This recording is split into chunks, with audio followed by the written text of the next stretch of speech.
Vincent Muscat, magħruf bħala Il-Koħħu, talab sabiex ġuri li għandu jinstema fit-18 ta' Ġunju li ġej brabta ma' attentat ta' hold-up fuq il-bank HSBC jiġi pospost.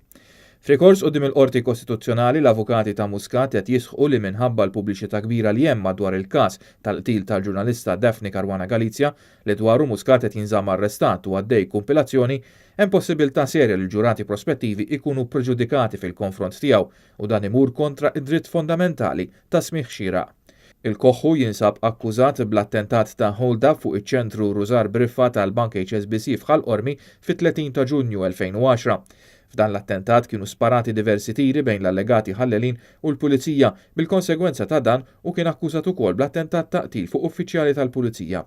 Wieħed mill-allegati kompliċi ta' Muscat kien intlaqat u sofra feriti f'wiċċu. F'Novembru 2010 huma kienu ingħataw il-libertà provviżorja mill-qorti minkejja l-appelli tal-Avukat Ġenerali kontra din id-deċiżjoni. Fl-4 ta' Diċembru tas-sena li għaddiet, Vincent Muscat flimkien ma' żewġ irġiel oħra kien arrestat u tressaq il-qorti akkużat bil-qtil tal-ġurnalista Daphne Caruana Galizia.